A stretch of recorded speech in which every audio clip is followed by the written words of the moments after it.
Izwi lomzansi 98.0 the difference. All right, ngo 11 minutes after 8 umsazweni izwi lomzansi ku 98.0 kulona hlala Khimbiza sikubingeleleke namhlanje na ngolwesine ezine ukuthi every Thursday ngalesikhathi sosikhuluma naye ke udokotela ke uZulu sibuya zona indaba ke zezempilo kuwona umsazo wakho izwi lomzansi. Okay, next week sizokunikeza ithuba njengomlaleli ku open line. All right, ekutheni ke ungabuza imibuzo ke yahlukahlukene ezine ukuthi ke njalo losini lokuqala enyangeni entsha sisuke sikunikeza ithuba for imibuzo ke yakho. Makeba sikubingelele njengoba ngamkaphi wena sebukhosini yeah uyaphila ngiyaphila mfethu kunjani no it's right perfect. All right, are you live on Facebook? Okay, I also tagged you as usual there's a breakfast bro sure mina ngene Sizwe Zulu. All right, ngamlandela ke udokotela ke uZulu so Sizwe Zulu lapha ku Facebook. Okay, last week isikhulume kakhulu ngendaba yama fibroids. Yes. Ngenxa ukuthi sekunyanga abantu besifazane sakhava izinto ke ezibalekile yani ngiyabona abantu ukuthi ke ba happy kakhulukazi ngendlela ba responda ngakhona masikhuluma indaba yama fibroids ke esikhulume last week. So asikwazi ukukhuluma sesiqede ngendaba yama fibroids singakhulumi ukubaleka kokuthi umuntu wesifazane akujwayele ukuthi njalo ngonyaka ayo kwenza pap smear. Yes, right, very important. Yeah. Because ziningi izinto ethintekayo mhlawumbe ungahlala wazi ukuthi no right ungayenzi pap smear kanti kunalento ekhulayo uyabona enye yazo ngenze mhlawumbe une cancer. Yes, right, yes. So over to you. Yes, sivimba yona cancer sifuna ufike lapha. Exactly. Yes. Pap smear khonto ibuza thini pap smear even yahlamba ngiqale nje exactly. Sikhuluma ngesibeletho last week na umlomo wesibeletho ulapha ezantsi sithi lower most part yesibeletho. Okay, I cervix leyo umlomo wesibeletho ngesiZulu. Yeah. So leyo part by the way umdlavuza womlomo wesibeletho number 2 njomani. It's very strange. Number 2, number 1 ibele. I-cancer yomuntu wesifazane. I-cancer yebele is the most common. Okay. Cancer kumuntu wesifazane emzansi. Yeah. Number 2 umlomo wesibeletho. So ibaleka kakhulu le ndaba esikhuluma ngayo ukuthi manje sifuna ukuyivimba ke le cancer umlomo wesibeletho ukuze lezi numbers zehle so that singasiphazamisi kakhulu i-cancer. Obviously iyagulisa futhi iyabulala. So ke i-pap smear sisuke i-cervical screening ngegama lakho lesingizwe but i-pap smear as well sisuke sisula umlomo wesibeletho ngoba sifuna ukuthatha isicubu esincane esihamba siyosihlola sibheke ushintsho olihambisana okanye oluba khona before oluyisandulela oluba khona before kuvele okanye kushintshe bese kuba khona umdlavuza. Okay, ngoba masibamba eli lento silibona eli ushintsho siyakwazi ukuthi sihambe siyoshisa umlomo wesibeletho uma kuthi selizela thinta umlomo wesibeletho lonke then siyasikhipha isibeletho all together but obviously khona namanye ama factors angenayo ukuthi umuntu usafuna uba nezingane nokuthi khambe kanjani imiphumela ye-pap smear itself. Kodwa injongo yethu ukuthi asibone eli lolu shintsho malukhona okanye malungekho good siyajabula ukuthi alukho but uma ukuthi lukhona sifuna ukuthi silibone eli ukuze then sihambe siyoshisa sivimbe ukuthi kungenzeki in future. Ngoba kahle sivimbe ukuthi umuntu aze angabi nayo i-cancer yomlomo wesibeletho. Yes, yeah. Okay, but then are we using the correct word masithi siyoshisa?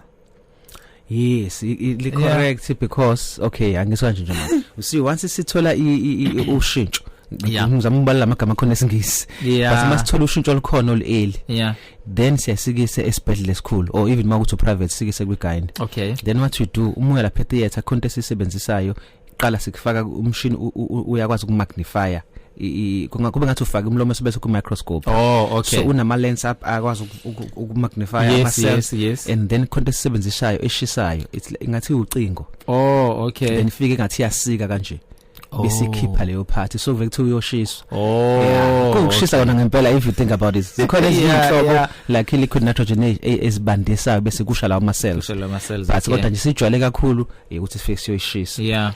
So ke kwenza i-colposcopy and then bese kuyashisa sama kwenza i-biopsy as well but yes kuyashisa kona maso literally kusuke kushintsha umuntu emafutheni usuke emafutheni nalo usuke yoshiswa ngempela but sishisa umlomo secishe ube kanje imagine ikhala noma iphathi le so ifike lento isike nje la besishisa into engathi i-cone shaped njengoba uyabona i-cone ice cream. Yes kuphuma into enjalo then sihambe lesihlola but we want to make sure ukuthi masisika lento ngisho ama edges makusibe seconditional khona awazophuma ahambe Okay. then mase siphinde pep smear sifuna ukusenza sure ukuthi le part le esele ngemuva nawo kuphume yonke into yasala iclear. Okay. Yeah. Ukubaluleka kokwenza ipep smear njalo ngonyaka. I know lo mbuzo omunye umuntu uzomdika because ishe mhlawumbe into ozoyichaza izoncika kakhulu kulento osanda kuyichaza. Yes. So now ama guidelines nje man kuhle ngibeke le history. Yeah. Ngokudala before kufika HIV ngoba HIV yashintsha izinto kakhulu. Yeah. Abetha ama guidelines asashona manje ukuthi umuntu ufanele enze ipep smear okuqala uma na 30 years of age. Right. Emva kwaloko besenza every 10 years Thothi umuntu nje normal lifespan emzansi ingaka thothi umuntu uzonza ama pep smear awu3 at 30 at 40 at 50. Oh, okay. But i-HIV TF yami njengoba ngizoshare my experience mina kudokotela ngixaxisa ngo2006 ngisebenza ngisenza uBaragwana by the way ngisebenza eBara umuntu uqala mbona une cancer I think wena 23 or 24 kodwa kwakhona HIV ngaphezulu. So ke we've seen many baningi ebhedlela zethu we see young people beyithola bene cancer uqobolana no just ushintsho lelo ngikhuluma ngalo manje. So ke ama guidelines aseshintshile manje ukuthi as soon as umuntu eyimbandakanya ocansini then fanakazi ukuyenza fana yenze ipep smear maybe ngichaza ama risk factors as well. Okay. Yes, but fana yenze ipep smear then depending ukuthi ama results ami kanjani. If emabi so iphinda ngokusheshsha kakhulu. Okay. If emahle sithi at least up to 3 years ungahefuzela and then siyenza again, but if you can do it more than that it's just better kanjalo. So yobantu bathi njalo ngonyaka zonke ipep smear as part of screening nje ukusenza nayo ngiyifake as a screening test. Okay. Yabona ukuvela lo shintsho kahle kahle lesithi nje manje into yenzeka saze khuluma ngeHPV ngonyaka odlule ngicabanga kuna legciwane leli lifike elithola ngokocansi by the way eliyalifike lakhe kumlomo sibeletho then malakha bese umzimba ulibambe umzimba umuntu ese strong but as we grow older that's why sinikeze bihlupha abantu sebe 50 seko 60 but manje siyenzeka earlier so livele likhule ngokusheshsha then bese liphazamisa iDNA yama cells ngaphakathi then bese yaphinda phindeka ngokungalawulekile. That's how you get cancer. Yeah.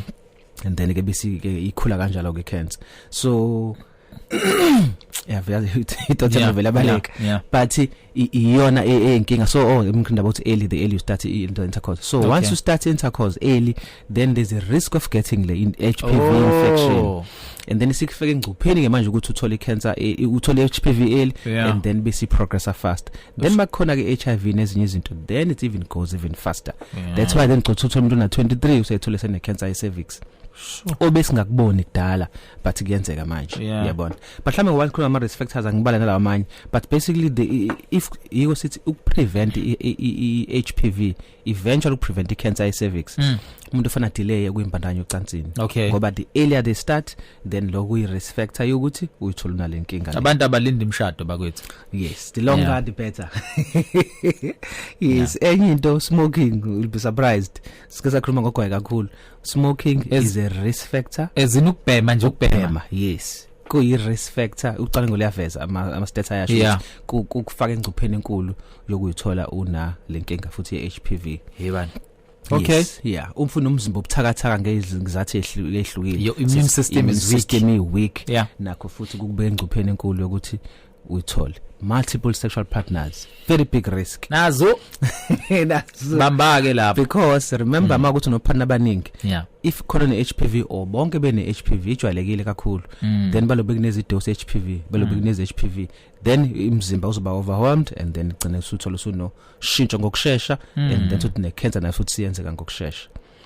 So ila ama risk amakhulu engawa mention manje and then ke sigwema manje kodwa konke lokho so nathi usuthola HPV ohlamini engayi mention as well indaba ye vaccine bayithola esikoleni mhlawumbe uzothinta nje kancane i vaccine sesinikeza umgomo ukuvimba ukuthi okanye ukwehlisa amathuba ukuthi bathole HPV infection.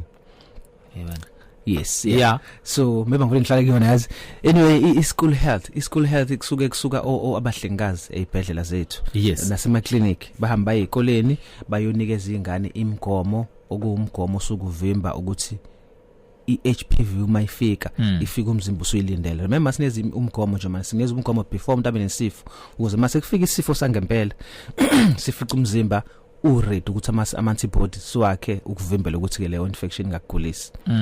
so kunengane ke ezikoleni zethu ziyazithola so HPV vaccine sinikeza at a younger age so siyasithi the best age 12 years 13 years that's the best age so over ngane sesikoleni that's why kusuka abahlengikazi then ezikoleni ezibhedlela beze ezikoleni be vaccinate ingane nakho kuyi part of prevention strategy ukuvimbuza lolu shintsho lingabe khona then ne cancer ingabe khona as well. All right, mhlawumbe sijoyina nje manje sikhuluma noDokotela ke uZulu kuona umsakazo wakho izwi lomzansi ku 98.0 FM isikhathi sakho ngu21 minutes after 8 as you know ukuthi every Thursday so sikhuluma zona ke ezempilo so ke today sithinta kakhulu kuzinto ke noma kuzinto ezithinta ke abantu ke besifazane ikakhulukazi ke masibheka ke ne cancer ezike abantu besifazane bevamisa ke ukuhlaseleka kakhulu. All right, asicheck umuntu okhulelwe, right? Yes, asicheck umuntu okhulelwe kuba nomthelelo ongakanani le ukuthi mhlawumbe ubengayenzi pap smear, right? Usefika manje okay usethi ukhulelwe and uma ke nicheck ukuthi mhlawumbe ukhona lo mdlavuza, you understand? Ukhona umonakalo ophazamisekayo lapho noma ukhona umonakalo owenzakalayo lapho. Ngiyakuzwa. Yes, ideally makuthiwa siyakwazi ukuzenzela. Yes, sifuna ukwenza i-pap smear kanye sifuna ukubheka before ukhulelwe.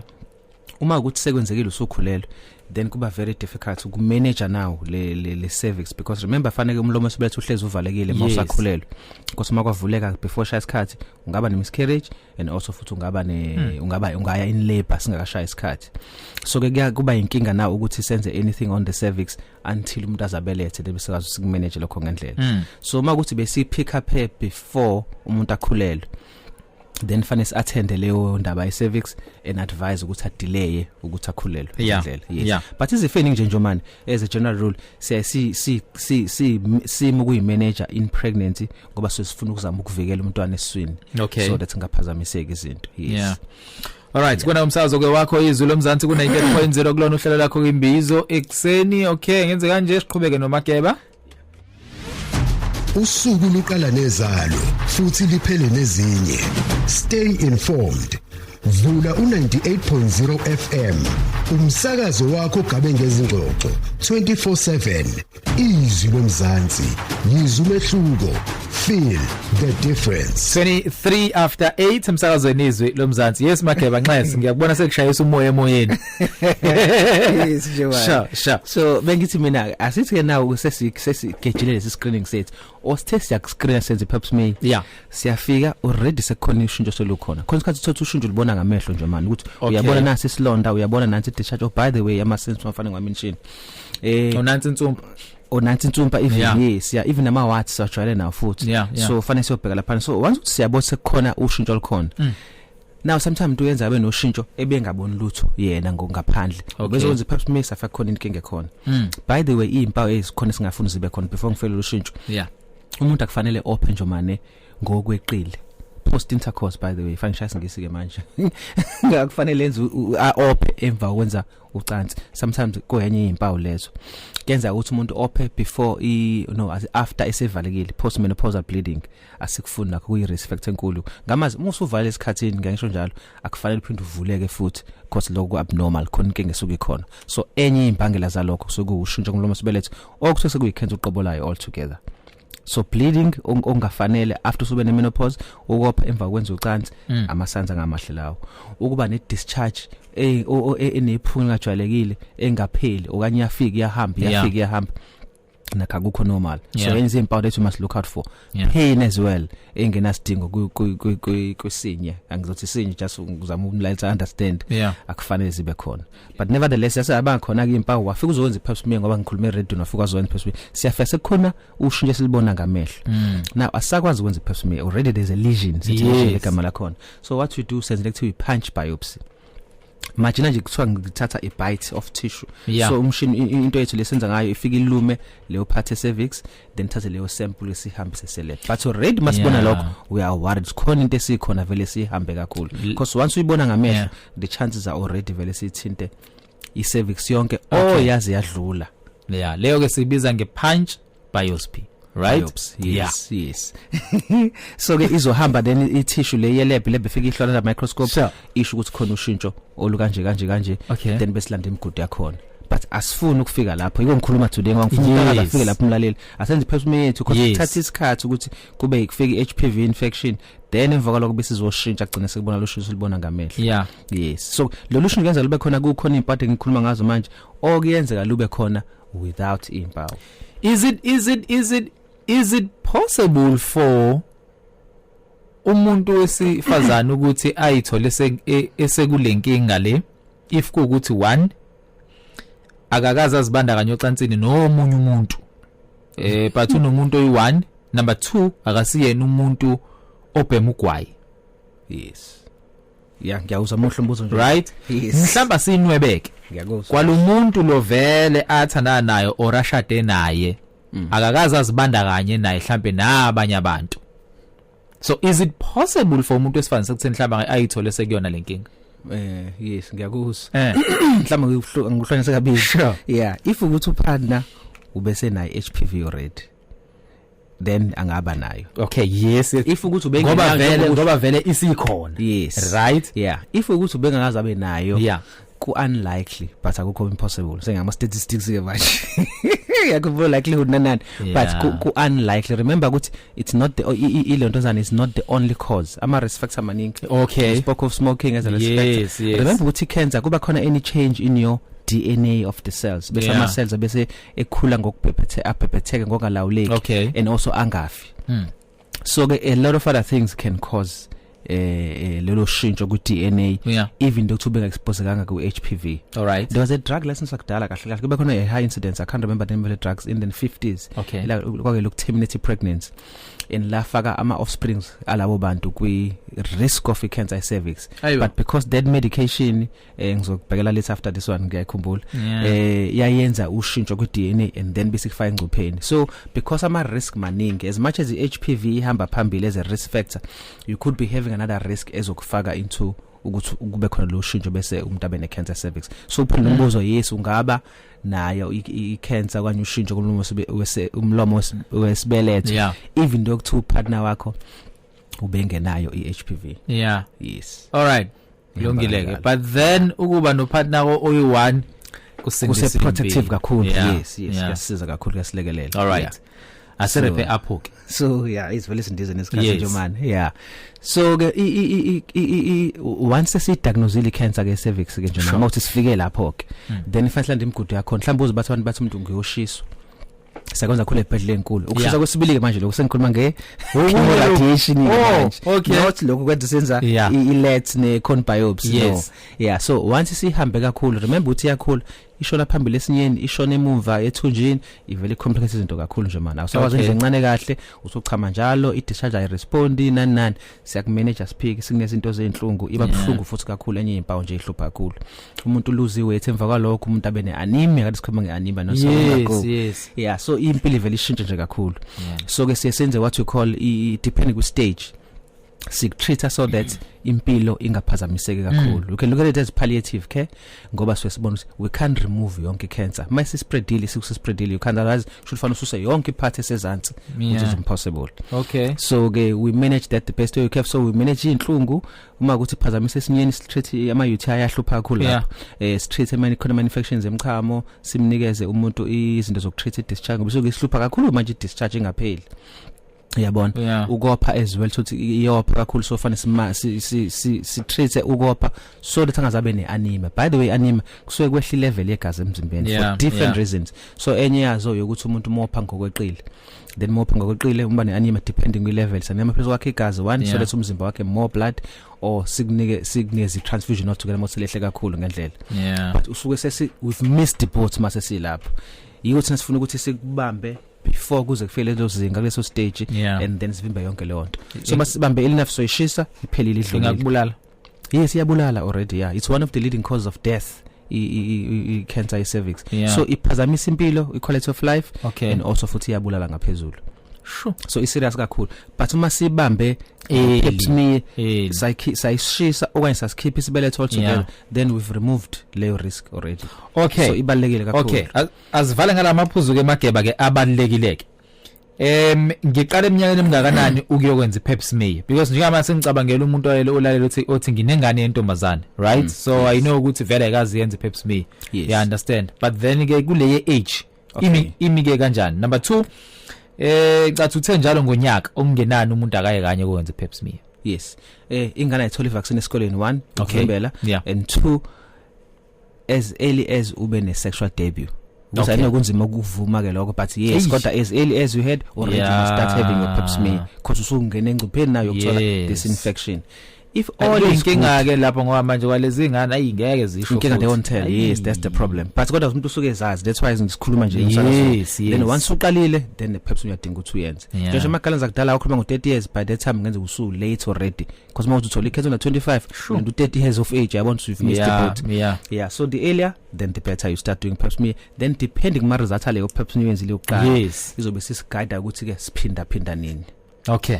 Yes, my normal we've got time. My abnormal then siyakulandelisa ke imigudu yakho ukuthi hamba kanjani. All right, lungile makeba sibonge kakhulu. Main things is preventable in fact. That's why sikhuluma ngayo so that abantu baqwashe and then sigwema ama complications. Yeah, ngiyabona nje sanibona ngicela ke ukubuza ngivelwe izintsumpa ngenze njani ukuze ke bazishisa. So already manje ngithi uyabona ukuthi yes you are taking a Pap smear as much as ungathanda izintsumpa but Pap smear fanele uyenze because there's a very high chance the cervix already thintekile with HPV. All right, ukuphi uMageba konje? Sikamashu ka CA Dolo. Number yocingo 0738491199. It's also on WhatsApp 0738491199. All right, Njomani Lungile Mageba sibonge kakhulu. Uyenza Pap smear now? Yes, sounds about Pap okay. Yes, sure. Yes. And it's very cheap by the way. Is it? Yes, kuhulumeni ngazo lensikhathi eside which is not a problem. Like 6 weeks agcina ema-clinic nasebhedlela. Yenza for free angithi uhulumeni vele. Uhulumeni is free. Okay. Yes, in private it's less than 250 around 250 or so. Uthola impumela. Ngizosho ama 1000. Yes, and uthola impumela within 2 days or so. So uyashesha nje ngaleyo ndlela. So kungaphansi kwa 250 and vele u2 days awupheli. Yes, for uthola ama results wakho. Okay, sure Mageba kulungile sibonge kakhulu. Sharp mate yabonga. All right, emsakazweni izilo mzansi 90.0 hlelo lakhe imbizo. Okay, ku channel yethu ku YouTube lolu hlelo lolu uzokwazi ukuthi ulithole, right? And ukhumbule ungakhohlwa ukutshela abanye abantu ukuthi sine channel ku YouTube so aba subscribe. Okay, asilandelwa ke uya subscribe on YouTube. Sabonga kakhulu.